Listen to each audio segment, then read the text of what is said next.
ಜೀವನ ಯಾವಾಗಲೂ ಅನಿರೀಕ್ಷಿತೆಯಿಂದ ಕೂಡಿದ್ದು, ಕೆಲವೊಮ್ಮೆ ಕೆಟ್ಟದನ್ನೂ ಬರುತ್ತದೆ. ಕ್ರಮಬದ್ಧವಾಗಿ ಮಾರ್ನಿಂಗ್ ವಾಕ್ ಮಾಡುತ್ತಿರುವ ನನಗೆ ಒಂದು ದಿನ ಹಠಾತ್ ಆಗಿ ಎದೆ ನೋವು ಕಾಣಿಸಿಕೊಂಡಿತು. ಆಗ ನಾನು ಹೃದಯ ತಜ್ಞರನ್ನು ಸಂಪರ್ಕಿಸಿದೆ. ಅದಕ್ಕೆ ಅವರು ಮಲ್ಟಿಪಲ್ ಬ್ಲಾಕ್ಸ್ ಇರುವುದರಿಂದ ಬೈಪಾಸ್ ಸರ್ಜರಿ ಮಾಡಲು ಸಲಹೆ ನೀಡಿದರು. ರಂಜನ್, ಯಾಕೆ ದಿಗಿಲಾಗಿದ್ದೀರಾ?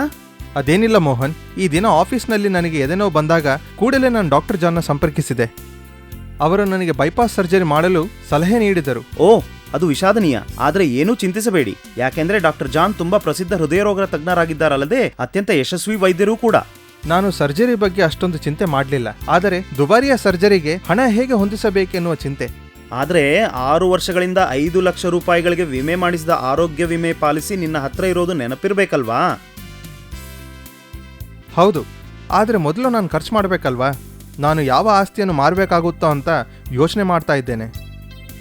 ಆರೋಗ್ಯ ವಿಮೆಯ ಕ್ಲೈಮ್ ಸೆಟಲ್ಮೆಂಟ್ಗಳಿಗೆ ನಗದು ರಹಿತ ವಿಧಾನ ಇರೋದು ನಿಮಗೆ ಗೊತ್ತಿಲ್ವಾ? ನಿಮ್ಮ ಪಾಲಿಸಿ ಡಾಕ್ಯುಮೆಂಟ್ಸ್ ನೋಡಿ, ನೀವೊಂದು ID ಕಾರ್ಡ್ ಹೊಂದಿರಬಹುದು. ನಗದು ರಹಿತ ಸೇವಾ ವಿಧಾನ ಅಂದ್ರೇನು?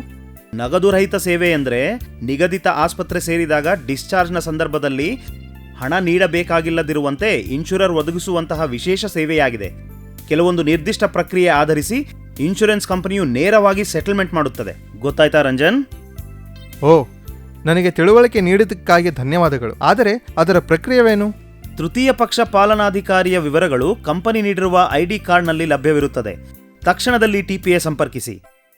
ಅಕಸ್ಮಾತ್ ನೀವು ID ಕಾರ್ಡ್ ಹೊಂದಿಲ್ಲದಿದ್ದರೆ ಕೆಲವೊಮ್ಮೆ ಪಾಲಿಸಿ ನಂಬರ್ ಹಾಗೂ ಗುರುತಿನ ಉದ್ದೇಶಕ್ಕಾಗಿ ಪಾಸ್ಪೋರ್ಟ್, ಪ್ಯಾನ್ ಕಾರ್ಡ್, ವೋಟರ್ಸ್ ಕಾರ್ಡ್ನ ಅನ್ವಯ ಕೂಡ ನಗದು ರಹಿತ ಸೇವೆಯನ್ನು ಇನ್ಶೂರರ್ ಒದಗಿಸಬಹುದಾಗಿದೆ.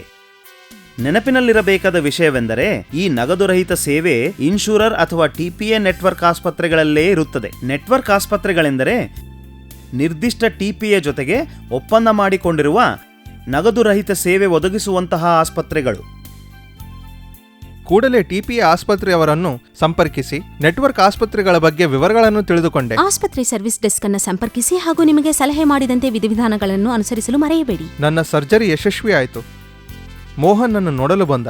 ಮತ್ತೆ ಕ್ರಿಯಾಶೀಲವಾಗಿ ನೋಡುತ್ತಿರುವುದಕ್ಕೆ ಸಂತೋಷವಾಗುತ್ತಿದೆ ರಂಜನ್. ಮೋಹನ್, ಆರೋಗ್ಯ ವಿಮೆಯಲ್ಲಿ ನಗದು ರಹಿತ ಕ್ಲೇಮ್ಗಳ ಬಗ್ಗೆ ಸರಿಯಾದ ಸಮಯಕ್ಕೆ ತಿಳಿಸಿದ್ದಕ್ಕಾಗಿ ತುಂಬಾ ಧನ್ಯವಾದಗಳು. ಆದರೆ ನನಗೆ ಇನ್ನೊಂದು ಅನುಮಾನವಿದೆ. ಆಸ್ಪತ್ರೆಗೆ ಎಮರ್ಜೆನ್ಸಿಯಲ್ಲಿ ಸೇರಿದಾಗ ಹೇಗೆ? ಆಕ್ಸಿಡೆಂಟ್, ಹಾರ್ಟ್ ಅಟ್ಯಾಕ್ ಹಾಗೂ ಇನ್ನಿತರ ಸಂದರ್ಭಗಳಲ್ಲಿ ಮೊದಲೇ TPA ಸಂಪರ್ಕಿಸುವುದಕ್ಕೆ ಸಮಯವಿಲ್ಲದಿದ್ದರೆ? ಚಿಕಿತ್ಸೆಗಾಗಿ ವಿಮೆ ಮಾಡಿದ ರೋಗಿಯನ್ನು ನೀವು ಆಸ್ಪತ್ರೆಗೆ ಕೊಂಡೊಯ್ಯಬಹುದು ಹಾಗೂ ಅವರ ಕುಟುಂಬದವರು TPA ಸಂಪರ್ಕಿಸಬಹುದು. ಅಥವಾ TPA ಜೊತೆ ನಗದು ರಹಿತ ಸೇವೆಯ ಒಪ್ಪಿಗೆ ಪಡೆಯಲು ಆಸ್ಪತ್ರೆಯ ಹೆಲ್ಪ್ ಡೆಸ್ಕ್ಗೆ ID ವಿವರ ನೀಡಿದರೆ ಅವರು TPA ಜೊತೆ ಮಾತನಾಡಿ ನಗದು ರಸೀತಿ ಆಮೋದನೆ ಹೊಂದುತ್ತಾರೆ. ನೆನಪಿಡಿ, ಬಹುತೇಕ ಆರೋಗ್ಯ ವಿಮೆ ಪಾಲಿಸಿಗಳು ನಗದು ರಹಿತ ಸೇವೆ ಒದಗಿಸುತ್ತವೆ. ಅದಕ್ಕಾಗಿ ಬೇಕಾದ ದಾಖಲೀಕರಣ ಹಾಗೂ ವಿಧಿವಿಧಾನಗಳ ಬಗ್ಗೆ ಸ್ವತಃ ತಿಳಿದುಕೊಂಡಿರಿ.